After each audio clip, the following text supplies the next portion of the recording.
Nous sommes à Badjalan 2, en commune 3 du district de Bamako. C'est ici que vit Salimata Ballo, une jeune passionnée par les déchets. Des déchets qu'elle collecte puis recycle. En vérité, ces sachets sont devenus de véritables phénomènes dans notre société actuellement. Nos cérémonies socio-culturelles en général maintenant, que ce soit les mariages, baptêmes ou même pendant les cérémonies de funérailles, ce sont les sachets d'eau-là qu'on utilise. Et le problème, c'est que après utilisation, quand la foule dégage, on ne voit que ces sachets-là dans les rues. Et en général, les femmes qui balaient après, vu que les poubelles en général ne peuvent pas les contenir tous, ces sachets finissent brûlés ou bien ils finissent dans nos caniveaux, ce qui favorise les inondations. Donc moi je me suis dit, vu que j'ai étudié le développement durable, j'ai pensé à comment recycler ces sachets, comment redonner vie à ces sachets-là en vue de mettre une sorte de gestion de déchets plastiques en place, mais de façon très utile. Pour parvenir à redonner vie à ces déchets, tout un processus est nécessaire. Les sachets, on les récolte déjà dans les rues.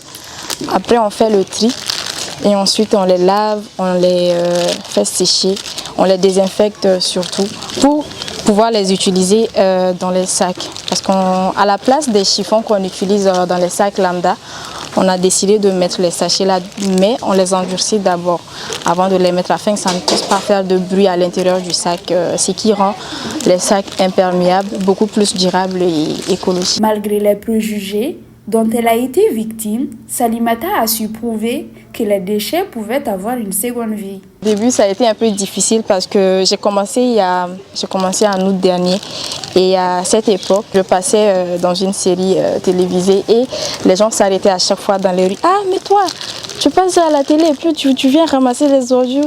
Parce que oui, en fait, les gens, toi, tu connais ton combat.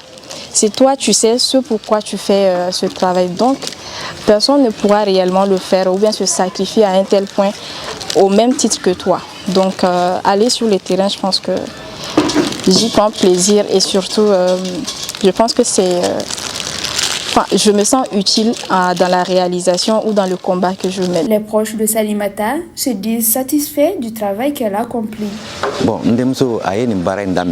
Ma nièce a commencé ce travail petit à petit, en utilisant des déchets. Et nous avons constaté qu'au final, elle parvenait à créer de belles réalisations. Elle s'y investit pleinement et nous ne pouvons que l'encourager en lui souhaitant bon vent. Titulaire d'une licence en développement durable et énergie renouvelable, Mademoiselle Ballo emploie aujourd'hui une dizaine de jeunes, tout comme elle. Elle s'est fixé des objectifs ambitieux, parmi lesquels impacter surtout le Mali par l'assainissement, parce qu'on ne va pas se mentir, quand tu sors dans les rues aujourd'hui à Bamako, ce n'est pas évident. Et ensuite, à long terme, je voudrais mettre en place une réelle gestion de déchets plastiques. Les sachets en particulier, mais de déchets plastiques en général, parce que on a des projets en phase d'essai, comme la réalisation des meubles à partir d'autres formes de plastique qui ne sont pas forcément les sachets. Cette écologiste tente tant bien que mal de contribuer à la construction d'un environnement sain et sans danger pour l'humanité, même si le chemin reste encore long.